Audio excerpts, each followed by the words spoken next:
Olá, eu sou a Carol Nogueira e esse é o Item Mais da CNN. O primeiro turno das eleições presidenciais no próximo domingo começa a decidir os rumos que o Brasil deve seguir a partir do ano que vem. Um dos maiores desafios do governo eleito será conduzir a economia, que preocupa milhões de brasileiros, e é elemento decisivo para muitos eleitores na hora do voto. O cenário econômico ganhou ainda mais importância no debate político, diante dos esforços para superar os efeitos negativos da pandemia de Covid-19 e da guerra na Ucrânia, que pressionaram a inflação.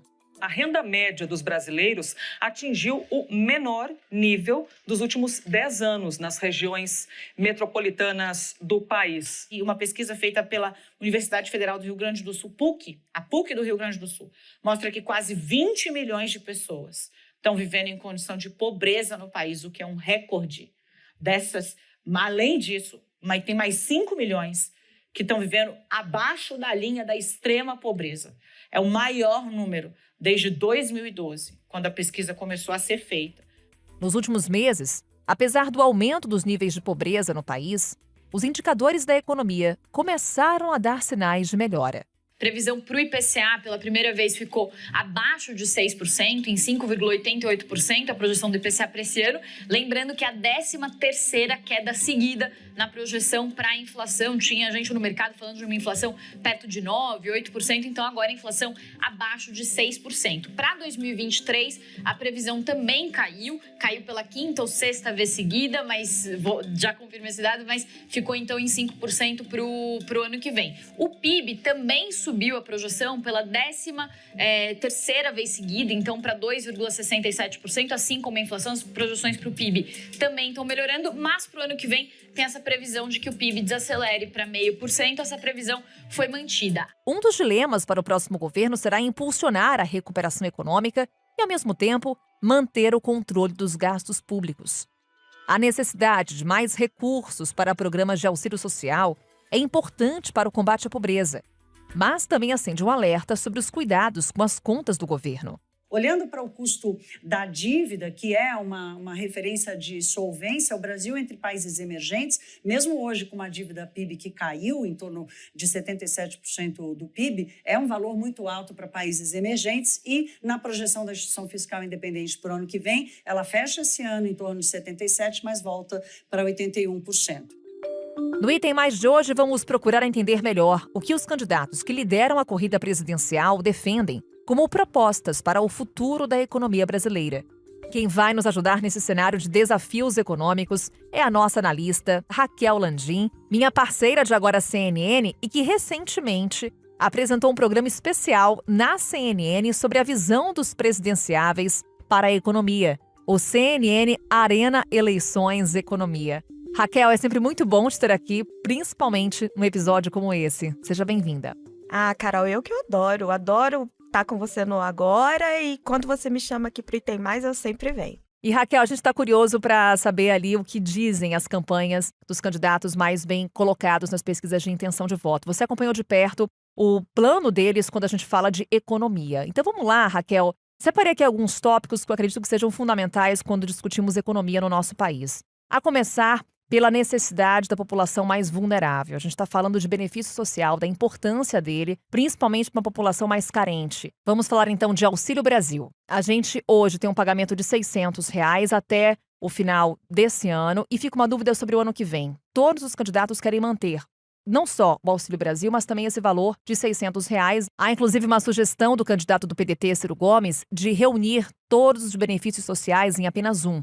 A questão é, Raquel, tem como manter um Auxílio Brasil de R$600 e manter a saúde das contas públicas? O quão comprometedor pode ser manter esse valor? Tem espaço para isso? Carol, o problema é que, por enquanto, a conta não fecha. Para continuar pagando R$600, a partir de 1º de janeiro, você tem um buraco entre o que está previsto no orçamento e entre o que realmente você vai gastar, o governo vai gastar, de pouco mais de 50 bilhões de reais. E esse é o grande nó, é o que todo mundo vai saber. De onde vocês vão tirar esse dinheiro a partir de 1º de janeiro? Foi a nossa pergunta principal para os assessores econômicos. E aí a gente tem resposta de curto prazo e a resposta de médio prazo. O único que deu uma resposta de curto prazo foi o Guilherme Melo, assessor do PT. Ele disse, vamos fazer uma proposta de emenda à Constituição para fazer um gasto emergencial. E provavelmente isso vai ser apresentado por um deputado do PT ainda este ano, caso o presidente Lula vença as eleições, não deve ter dificuldade para aprovar no Congresso. Então, o próximo governo vai ter que sim aprovar uma PEC para permitir que você mantenha esses R$600, reconstrua esse programa e remodele dali para frente o nosso arcabouço fiscal que foi destruído, não por mim, que sou um crítico do teto, mas pelo atual governo que supostamente eu defendia. Agora, isso é um remendo, Carol. É o que vem sendo feito desde que o auxílio emergencial foi aprovado lá atrás. Você faz uma PEC emergencial, aprova esse aumento de gasto, mas não resolve a situação. Para resolver o problema de fundo, que é efetivamente você saber de onde vai sair o dinheiro, as propostas dos candidatos, incluindo a do presidente Jair Bolsonaro, caso ele seja reeleito, elas não são muito diferentes. Todos eles querem fazer uma coisa meio Robin Hood, tirar dos mais ricos e dar para os mais pobres. Então, ela passa por uma reforma tributária. Ela passa por uma reforma tributária que tribute os mais ricos. Aí varia a forma. Vai desde Ciro Gomes, que quer uma coisa muito mais agressiva, o imposto sobre grandes fortunas e que a gente tem muita dúvida sobre o quanto arrecada, se realmente funciona, até a tributação de lucros e dividendos, que é uma medida que Bolsonaro tentou passar este ano, não conseguiu, mas que está na plataforma de todos os candidatos para um próximo governo. Nós podemos fazer uma versão mais enxuta, tributando super ricos, e reduzindo o imposto sobre as empresas. É o que falta para o Brasil receber esses investimentos de fora. A nossa reforma reduziu os impostos de 34% para 26% no primeiro movimento. E se a receita continuasse subindo, nós vamos continuar reduzindo os impostos. Reforma tributária, Raquel, todos os candidatos, eles trazem ali na sua plataforma essa intenção, só que nunca ela foi colocada em prática. É muito difícil avançar esse tema.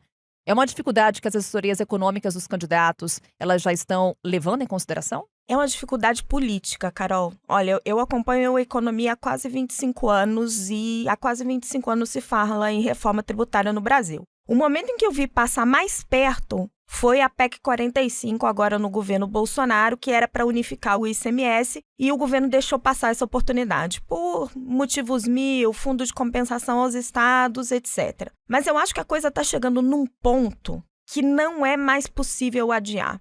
Então, por conta de tudo isso que a gente está discutindo aqui, a gente vai falar daqui a pouquinho do teto de gastos, da reforma fiscal, mas o Estado está de tal forma quebrado. O brasileiro está numa situação em que ele não aceita mais pagar mais imposto e ele tem muitas demandas sociais.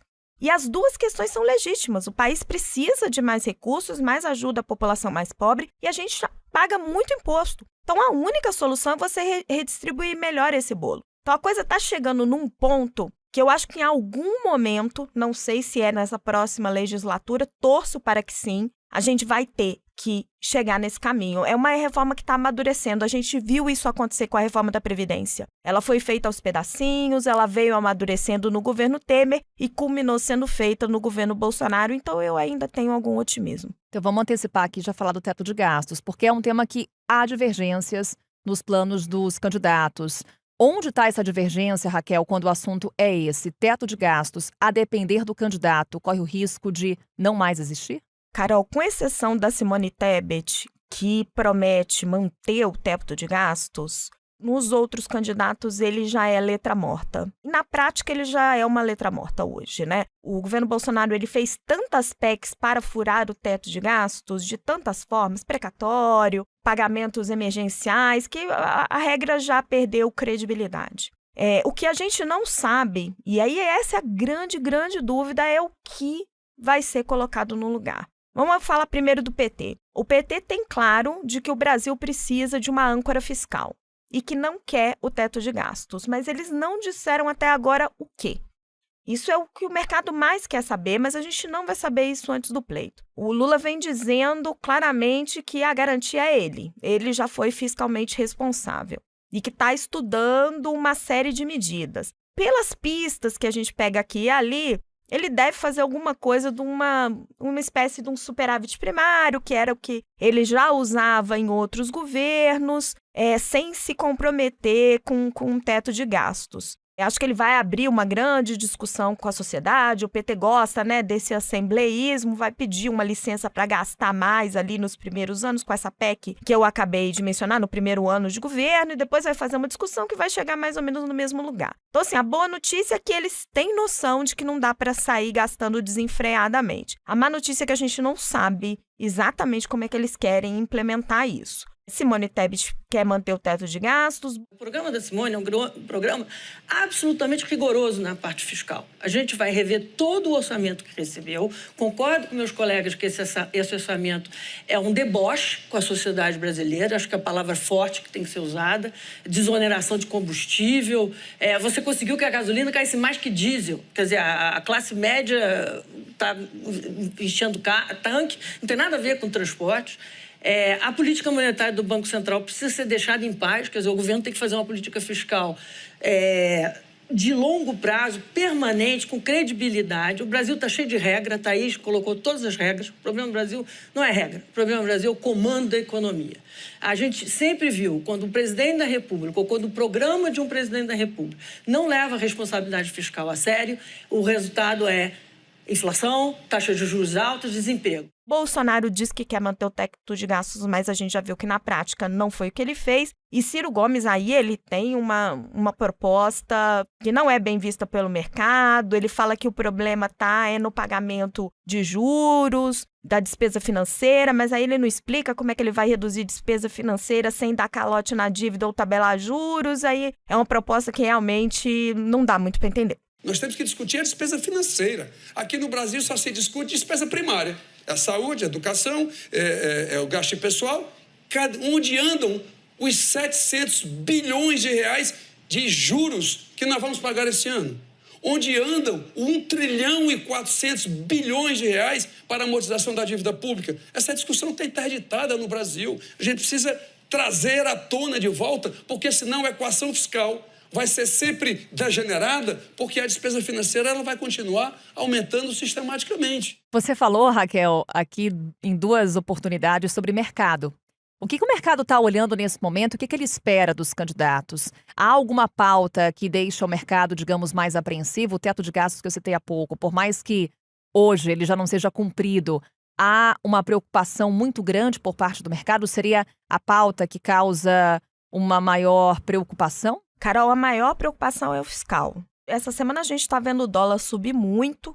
Eu estou monitorando, mas os operadores de mercado dizem que não tem nada a ver com as eleições no Brasil, que é uma questão mesmo internacional, que as moedas emergentes todas estão sofrendo muito por conta das perspectivas de recessão global. O que eu tenho ouvido muito no mercado é o seguinte: caso Lula seja eleito, já que ele lidera as pesquisas, o mercado até aceita que ele peça uma licença para gastar mais no primeiro momento, ele ou Bolsonaro ou qualquer um que venha, para atender essas demandas sociais num primeiro momento, particularmente a questão do programa de transferência de renda, desde que venha acompanhado junto de uma reforma tributária e ou uma reforma administrativa. Então, assim, você pode até pedir uma licença para gastar mais agora, mas você vai ter que mostrar como é que você vai ajustar as suas contas para frente. Então, esse vai ser o grande desafio. Eu acho que um governo bem-sucedido, ele vai ter que fazer essa comunicação junta e falar, olha, eu vou fazer esse ajuste em 2 tempos. Eu vou agora gastar mais um pouquinho, mas daqui 3, 4 anos a minha dívida vai estar caindo. Vamos agora à preocupação da população, Raquel, que é o nosso dia a dia, é pagar as contas, é pagar a conta do supermercado, que por vezes não fecha, para muitas famílias brasileiras não fecha. Estamos falando de inflação. É um fenômeno mundial que a gente está acompanhando, essa subida de preços. Aqui no Brasil, nos últimos meses, tivemos deflação. Mas eu te pergunto, quão artificial foi esse resultado e o que aconteceu para que a gente registrasse essa deflação? O que a gente pode esperar com relação aos preços para o ano que vem? O que espera o próximo presidente, seja ele eleito ou reeleito? Carol, olha, as perspectivas da inflação para o ano que vem, elas são de uma inflação ligeiramente mais baixa do que a gente vê esse ano. Essa deflação que a gente teve nos últimos meses, ela foi muito focada em combustíveis. E aí ela foi parcialmente manejada pelo governo, que reduziu os tributos. Em algum ponto isso vai dar problema. O governo já disse que os impostos federais, no orçamento pelo menos, vão ser mantidos, a redução, né, dos impostos federais vai ser mantida no ano que vem, então não teria um impacto por aí. Mas a questão do ICMS, na hora que o preço do petróleo cair, isso aí vai gerar um buraco na conta dos estados, a gente vai ver isso em algum momento tendo que ser equacionado, mas eu não acredito que seja para o ano que vem. Não me parece, vendo de hoje, que a inflação vai ser um mega problema para o ano que vem, porque a gente tem esse cenário de recessão global nos países ricos e um cenário de preços de commodity em baixa. A gente consegue ver o petróleo, que semana passada estava aí abaixo de $90. Então, não me parece que vai ser o problema que foi nesses últimos anos. Dito isso, o governo tem sim um dever de casa importante para fazer em relação à inflação e não passa por tabelamento de preço, por nada disso. Passa por ajudar o Banco Central a fazer a tarefa dele. E qual que é? Controlar os seus gastos, que é o que a gente vinha falando agora. Se o governo consegue controlar os seus gastos, se ele ganha mais credibilidade, o dólar volta, nós estamos com o dólar a 5,40. Se você tem um impacto nesse câmbio e ele vem para 4,50, 4, você tem um impacto inflacionário, deflacionário muito grande na economia brasileira. Então, assim, tem que parar de gerar turbulência, tem que parar de falar em ruptura institucional e tem que fazer um ajuste nas contas públicas, tem que tornar tudo isso mais crível, para sim você ter um impacto de médio e longo prazo. A inflação não tem muito segredo. Você não consegue, numa canetada, como propõe às vezes, né, o Ciro Gomes, você mexer nisso. Os políticos, eles ficam muito tentados a ir lá, intervir no preço da gasolina, etc. Mas não adianta, o mercado se comunica e essa conta volta. O que o governo precisa fazer é ajustar suas contas, ganhar credibilidade para ajudar o Banco Central, que agora é autônomo e tem independência para fazer o trabalho dele. Se falamos de combustíveis, vamos falar de Petrobras. Raquel, muito se falou na sociedade sobre privatização da Petrobras. Foi um tema, inclusive, trazido para a campanha eleitoral desse ano. Há divergências entre os candidatos sobre esse assunto? Qual é o ponto de debate nesse momento sobre a estatal? Não acredito em privatização da Petrobras, independente de quem venha a ser eleito. Bolsonaro chegou a mencionar isso algumas vezes, principalmente o ministro Paulo Guedes chegou a mencionar isso algumas vezes, mas o presidente vem e volta com essa história, ele mesmo não está convicto. Nem mesmo Simone Tebet, que tem um programa mais liberal entre os candidatos, né, tem um programa mais robusto, de não intervenção, ela não fala nisso, ela não defende a privatização da Petrobras, então acho que não é uma agenda que o Brasil está maduro ainda para perseguir, talvez lá na frente, né, como a gente viu, a privatização da Eletrobras também foi uma discussão que se arrastou por anos.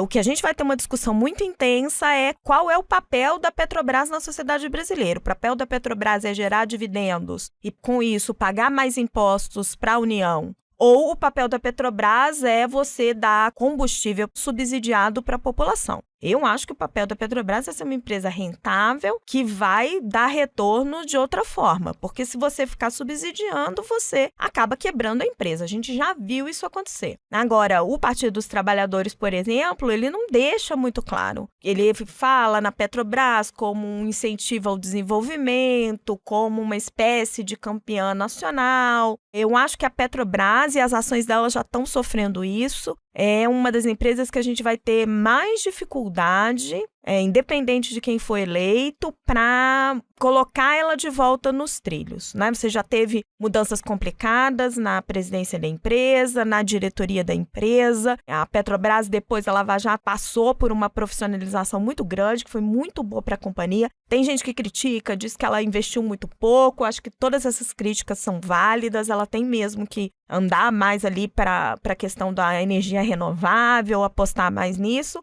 Agora, essa questão de como utilizar a companhia em prol do país é uma clareza que a sociedade brasileira ainda não tem e os políticos refletem isso, infelizmente. Raquel, para a gente encerrar, eu trouxe aqui durante a nossa conversa alguns pontos que eu acredito que sejam fundamentais nesse momento quando discutimos economia. Mas na sua avaliação, qual que é aquele aspecto econômico que o eleitor tem que observar? Quando você pega os programas de governo dos candidatos que estão mais bem posicionados nas pesquisas de intenção de voto, o que te chama a atenção? Carol, infelizmente, essa não vai ser... Embora a economia seja o assunto que mais preocupa o eleitor, essa não é uma eleição programática, né? É uma eleição polarizada, uma eleição de rejeições. Infelizmente, eu acho que não estão sendo votados programas de governo. O próximo presidente, o que ele precisa é melhorar a sensação de bem-estar do povo brasileiro. E isso você consegue com inflação mais baixa, desemprego mais baixo, desde que você faça isso de uma maneira sustentável, que o nosso país não tenha de novo mais um pequeno voo de galinha, né? Vamos ver, vamos acompanhar. Vamos torcer também, né? Sempre. Raquel, obrigada e até a próxima. Obrigada, Carol. Até a próxima. E assim a gente encerra o Item Mais de hoje, claro, de olho nas eleições, afinal o primeiro turno tá chegando e por aqui você vai ficar sempre muito bem informado. A gente volta a se encontrar amanhã com outro tema. Até lá! Com a minha apresentação, Carol Nogueira, este podcast foi produzido pela Maremoto para a CNN Brasil. Roteiro e pesquisa, Lucas Scherer. Revisão editorial Maremoto, Amanda Mira. Pauta e produção, Danilo Santana e Cecília Fernandes. Edição e sonorização, Ana Mariquito. Coordenação geral, Paula Weinberg e Felipe Gomes. Coordenação de produto, Verônica Schneider. Coordenação editorial, Diego Toledo. Você também pode ouvir o Item Mais no site da CNN Brasil. E aproveite para conhecer os nossos outros programas em áudio. Acesse cnnbrasil.com.br/podcasts.